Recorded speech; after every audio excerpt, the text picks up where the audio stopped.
ଶ୍ରୀମଦ୍ଭାଗବତ ପଞ୍ଚମ ସ୍କନ୍ଦ ପଞ୍ଚବିଂଶୋଧ୍ୟାୟ। ଶ୍ରୀଶୁକ ଉବାଚ ତାହାର ତଳେ ହେ ରାଜନ 30,000 ଯୋଜନ ତାମସ କଳା ଯେ ବିଶେଷ ଅନନ୍ତ ପ୍ରଭୁ ଯେ ପ୍ରକାଶ ସେ ବିଷ୍ଣୁ ଅଂଶେ ଜନ୍ମ ହୋଇ ସେ ଯେ ଶଙ୍କର୍ଷଣ ନାମ ବହି ଅନନ୍ତ ନାମେ ଯେ ଈଶ୍ୱର ତାଙ୍କର ସହସ୍ରେ ଯେ ଶିର ଯାହାର ଏକଇ ଶରୀର ମହିମଣ୍ଡଳେ ଯେ ନିଶ୍ଚଳ ସେ ସୃଷ୍ଟି କରଇ ସଂହାର ଭ୍ରୁକୁଟି କରିଣ ସଞ୍ଚାର ଏକାଦଶ ଯେ ରୁଦ୍ର ହୋଇ ଶଙ୍କର୍ଷଣ ଯେ ନାମ ବହି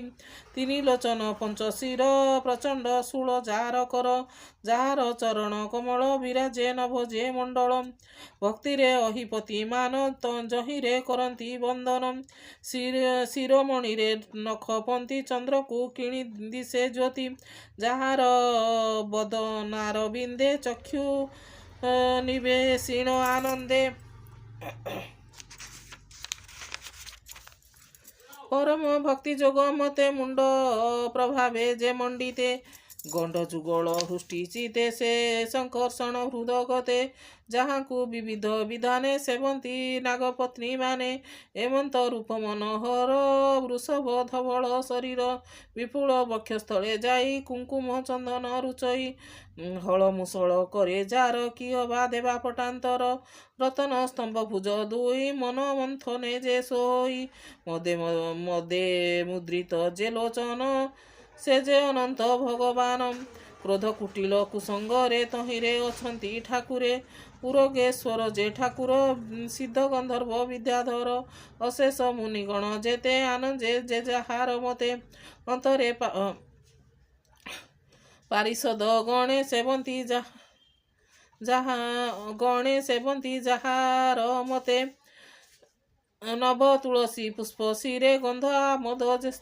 ସେ ପ୍ରକାରେ ଗନ୍ଧ ମଧୁକର ନିକର ଧ୍ୱନି କରନ୍ତି ନିରନ୍ତର ଶ୍ରୀନନ୍ଦ ଭୁଜ ଲମ୍ବମାନ ମହେନ୍ଦ୍ର ବାରଣ ଯେସନ ଧନ୍ୟ ଶ୍ରବଣ ଯୋଗ ସାରେ କଳି କଳମୁଷ ପାପ ହରେ ଶ୍ରଦ୍ଧାରତେ ଯେତେ ଜନ ଯେବା କରଇ ସୁମରଣ ତାହାର ଅନୁଭବ ମାନ ନାରଦ ମୁନି ଭୋରାଜନ ବ୍ରହ୍ମସଭାରେ ବିସ୍ତାରିଲେ ସକଳ ପୁଣି ଶୁଣି ନିସ୍ତରିଲେ ଯାହାର କଟାକ୍ଷକୁ ପାଇ ଉତ୍ପତ୍ତି ସ୍ଥିତି ଲୟ ହୋଇ ଯାହାର ନାମ ସୁମରଣ ଶ୍ରବଣ କୀର୍ତ୍ତନ ରାଜନ ଘୋର ଦୁର୍ଗମ ନର ଥାଇ ଯେବେ ଆନନ୍ଦେ ସୁମରଇ ଆପତେ ହୋଇ ତାର ଦୂର ସକଳ ପାପ ହୁଏ ପାର ଆଶ୍ରୟ ହୋଇ ଈଶ୍ୱରରେ ମୁଖ୍ୟ ପାଇବେ ସେ ହୁନରେ ଭୂଗୋଳ ନାନା ନଦୀ ଗିରି ଦିଗ ସହସ୍ର ଆଦି କରି ଯାହାର ମସ୍ତକେ ଜଗତ ସ୍ଥିରେ ଅଛଇ ପରୀକ୍ଷିତ ଅତି ବିକ୍ରମ ସେ ପୁରୁଷ କେ କହୁ ତାହାର ବିଶେଷ ଯେ ଆତ୍ମତନ୍ତ୍ରେ ଭଗବାନ କେ କହୁ ତାର ଗୁଣମାନ ଲୀଳା ମାତ୍ର କେ ଯେ ସଂସାର କେ ଯେ ଧରି ଅଛି ବିଶ୍ୱବାର ଏମନ୍ତ ପ୍ରଭାବ ଯାହାର ତୁ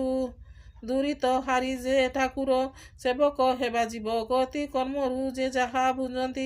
ଯାହାର ସ୍ଥଳଟି ଏମନ୍ତ ସକଳ କହିଲୁ ବିଦିତ ଯାହାର ଯେମନ୍ତ ଲକ୍ଷଣ ଯେ ଧର୍ମ ଯାହାର ଆଚରଣ ଯେବେ ସମସ୍ତ ଜୀବଜନ୍ତୁ ଯାହାର ଯେ କର୍ମ ଯେହେତୁ ତୁମ୍ଭ ପ୍ରସାଦ ଅନୁସାରେ ସକଳ କହିଲୁ ତୁମ୍ଭରେ ଏବେ କି ତୁମ୍ଭ ବିଳାସ ପରେ କହିବୁ ବିଶେଷ କହଇ ବିପ୍ର ଜଗନ୍ନାଥ ହରିଚରିତ ଭାଗବତ ଇତି ଶ୍ରୀମଦ୍ଭାଗବତେ ମହାପୁରାଣ ପରମହଂସ ସଂହିତାଏ 82 ପଞ୍ଚମ ସ୍କନ୍ଧେ ଭୂଗୋଳ ବର୍ଣ୍ଣନେ ନାମ ପଞ୍ଚବିଂଶୋଧ୍ୟାୟ। ଷଡ଼ବିଂଶୋଧ୍ୟାୟ। ପରୀକ୍ଷିତ ଉବାଚ ବିଚିତ୍ର ଗତି ଲୋକଙ୍କର ତୁମ୍ଭେ କହିଲ ମୁନିବର ଏକଥା ସଂଶୟ ମମନେ ଏବେ କହିବା ବିଦ୍ୟମାନେ ଶ୍ରୀଶୁକ ଉବାଚ ତ୍ରିଗୁଣ ପବିତ୍ର ହୋଇ କେବେ କେହି ନ ଭଜଇ ଏ ଅନନ୍ତରେ ବେ ଶୁଣ ନିଷିଦ୍ଧ ଧର୍ମ ଲକ୍ଷଣ ଅଧର୍ମ ଧର୍ମ ବେନିମତ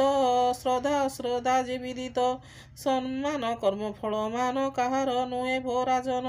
ଯେତେ ଅବିଦ୍ୟା ନାମ କାମ କର୍ମ ଏହି ଲକ୍ଷଣ ଅନୁମାନ ଶ୍ରୁତି ଚରଣେ ଦେଇ ମତି ପ୍ରକୃତ ହୁଏ ଶ୍ରୁତି ଚରଣେ ଦେଇ ମତ ପ୍ରକୃତ ହୁଏ ପରୀକ୍ଷିତ ଏହାର ଗତି ମୋକ୍ଷରେ ବିସ୍ତାରି ବନିବି ଆଗରେ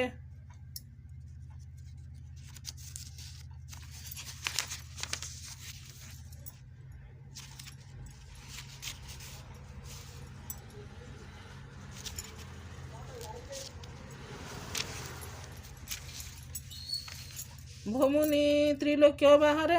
ନରକ କିବା ଅନ୍ତରାଳେ କିଏ ବା ଭୁବନ ମଧ୍ୟରେ କହିବା ତା ସାବଧାନରେ ଶ୍ରୀଶୁକ ବାଚ ତ୍ରିଜଗତ ଅନ୍ତରାଳେ ଦକ୍ଷିଣ ଦିଗ ମହିପାଳ ଅନ୍ତରାଳ ଦକ୍ଷିଣ ଦିଗ ମହିପାଳ ଅର୍ଦ୍ଧ ଦେଶ ଭୂମି ଉପରେ ଅଗ୍ନି ସମ୍ଭାର ସେ ଉଦରେ ସକଳ ପିତୃଗଣ ଯେତେ ସ୍ୱଗୋତ୍ର କଲ୍ୟାଣ ନିମନ୍ତେ ଜୟୀ ବସନ୍ତି ହେ ରାଜନ ଯହୁ ଅନ୍ତର ଭଗବାନ ଅନ୍ତେ ଜୀବକୁ ତହି ନିଅନ୍ତି ଯମର ପୁରେ ଦଣ୍ଡ ଦିଅନ୍ତି ଦୋଷ ଯେ କର୍ମ ଅନୁସାରେ ଯେ ପ୍ରାଣୀ ଯେ କର୍ମ ଆଚରେ ଭଗବାନ ଆଜ୍ଞା ଲଙ୍ଘନ କହିବି ଶୁଣ ହେ ରାଜନ ତାହାଙ୍କୁ ନାଇଁ ଦଣ୍ଡଧର ଶାସ୍ତି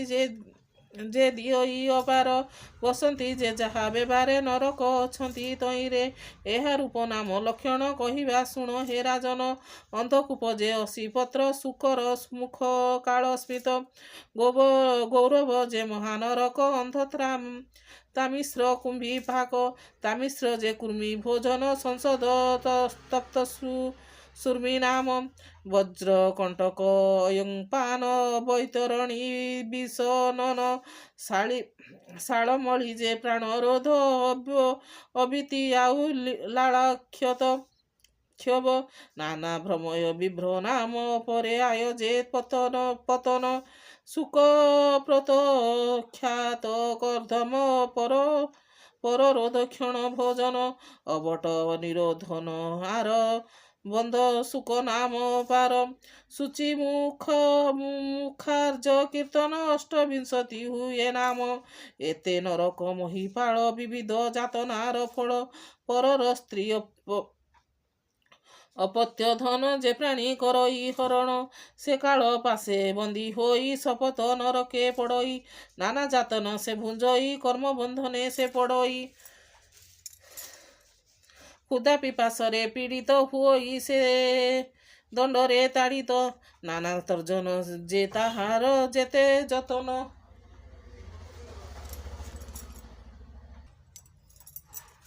ক্ষুধা পিপাসারে পীড়িত হই যে দণ্ডরে তাড়িত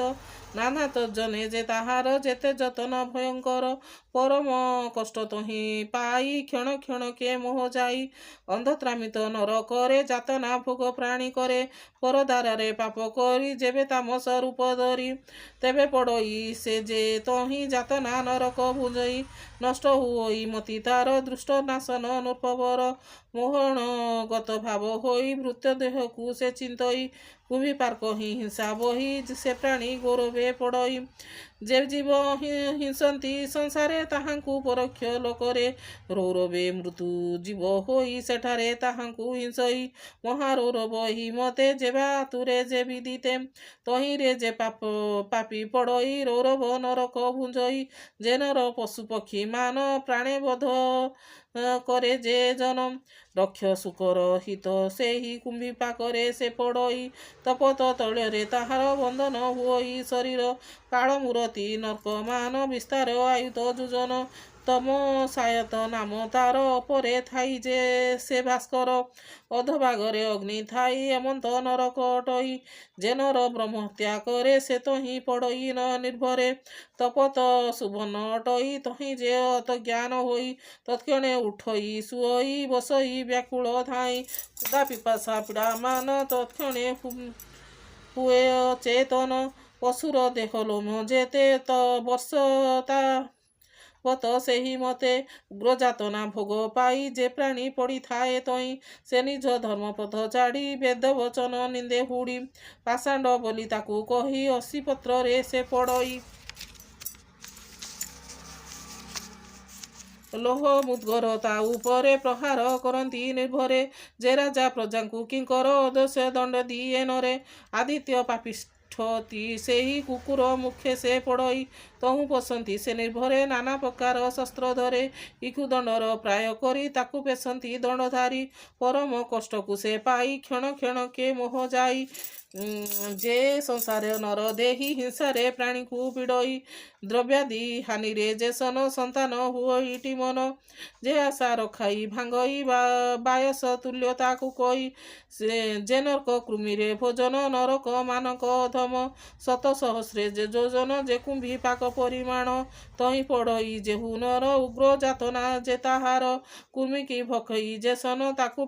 ଭକ୍ଷନ୍ତି କୁର୍ମୀମାନ ଯାବତ କର୍ମ କ୍ଷୟ ନୁହେଁ ତାବତ ହିଂସା ଦୋର ନୁହେଁ ସ୍ଥାପିତ ଦ୍ରବ୍ୟ ଯେ ହରଇ ଶୋଧ ହେ ପିଚାସେ ପଡ଼ଇ ଆଗମ୍ୟ ନାରୀ ଯେ ହରଇ ତପତ କୁମ୍ଭୀରେ ପଡ଼ଇ ନାରୀଟି ଅଗମ୍ୟ ପୁରୁଷେ ଯେବେ ହରେ ରତି ଲାଳସେ ତପତ ଲୋହେ ମତ ନାମ ତାକୁ କରାନ୍ତି ଆଲଙ୍ଗୀନ ପୁରୁଷ ରୂପେ ନାରୀ ଠାରେ ପୁରୁଷ ନାରୀଙ୍କୁ ବ୍ୟବହାରେ ଆଗମ ନିଗମ ବଚନେ ନ ମାନେ ଯେ ପାଷାଣ୍ଡ ମନେ ବଜ୍ରକଣ୍ଟକ ଶାଳୀରେ ଆରୋହଣ କରିତିରେ ସଭାରେ ମିଥ୍ୟା ଯେ କହନ୍ତି ଅବନା ନରକେ ପଡ଼ନ୍ତି ସେ ସ୍ତ୍ରୀ ଶିଶୁ ପଶୁ ମାରେ ଡାକିନି ରୂପ ସେ ସଞ୍ଚରେ ସେ ଯେ ବାଳକ ପଶୁମାନ ପରମେ ଯମର ସଦନେ ରାକ୍ଷସ ରୂପକୁ ଆବରି ଶୋଷିଣ ପିବନ୍ତି ତାହାରି ସେ ନାରୀ ପୁରୁଷଙ୍କରେ ତ ଖାଇ ହୋଇଣ ମତ ନାଚନ୍ତି ଗାବନ୍ତି ହରସେ ଦେଶନ ରାକ୍ଷସ ପୁରୁଷେ ବିବିଧ ଜନ୍ତୁର ପ୍ରକାରେ ସେନର ଗ୍ରାମ ଅଧିକାର ବିଶ୍ୱାସୀ ପଶୁକୁ ମାରଇ ଯମ ସଦନେ ସେହୁ ଯାଇ ପାଶରେ ତାର ବାନ୍ଧି ଦେହ ক্ষୁଧା ତୁଷାରେ ସେ ବିମୁହ କୁକୁର ନାମେ ଯମ ଗଣ ମୁଖରେ କରନ୍ତି ଦର୍ଶନ ବିବିଧ କଳ୍ମୁଷ ଲଭଇ ଆପଣା କର୍ମ ସେ ବହଇ ଉଗ୍ର ସ୍ୱଭାବ ଯେବେ ନର ପ୍ରାଣୀର ଉଦ୍ବେଗକୁ କରେ ନରେ ପ୍ରାଣୀଙ୍କର ଉଦ୍ବେଗକୁ କରେ ଦ୍ୱନ୍ଦ୍ୱଶୂଳରେ ସେ ଯେ ନରକେ ପଡ଼ନ୍ତି ଯାଇ ନର ଲୋକେ ଯେ ଅବା ଗର୍ଭାଧିକ ଛଳେ ପ୍ରାଣୀକୁ ଥୋଇ ଅବହେଳେ ଦ୍ୱାର ରୁନ୍ଧଇ ମୂଢ଼ ନର ଏମନ୍ତେ ପୁଞ୍ଜେ ସେ ପାମର ଗର୍ଭ ପାମରକୁ ଥୁଅନ୍ତି ନିର୍ଧୂମ ଅଗ୍ନି ଦ୍ୱାରେ ଦିଅନ୍ତି ପୂର୍ବେ ସେ ଆସିଥାନ୍ତି ତଇ ଅତିଥି ରୂପରେ ଆସଇ ଗୃହର ପତି ତାକୁ ଯେବେ ଅବଲୋକର କ୍ରୋଧ ଭାବେ ପୂର୍ବୃତି କୁବାକ୍ୟ କହଇ ଅନ୍ତେ ଯେ ନରକେ ପଡ଼ଇ କହଇ ଦାସ ଜଗନ୍ନାଥ ପଞ୍ଚମ ସ୍କନ୍ଧେ ଭାଗବତ ଇତି ଶ୍ରୀମଦ୍ ଭାଗବତେ ମହାପୁରାଣେ ପରମାଂଶ ସଂହିତାଏ 82 ପଞ୍ଚମ ସ୍କନ୍ଧେ ନରକ ଦର୍ଶନ ନାମ ଷଡ଼ବିଂଶ ଅଧ୍ୟାୟ ଭୀମଶାପି ରଣଭଙ୍ଗ ମୁନିରୂପମତିଭ୍ରମମ୍ ଯଦି ଶୁଦ୍ଧ ମଶୁଦ୍ଧ ବା ମମ ଦୋଷ ନା ବିଦ୍ୟତେ ପଞ୍ଚମ ସ୍କନ୍ଧ ସମାପ୍ତ।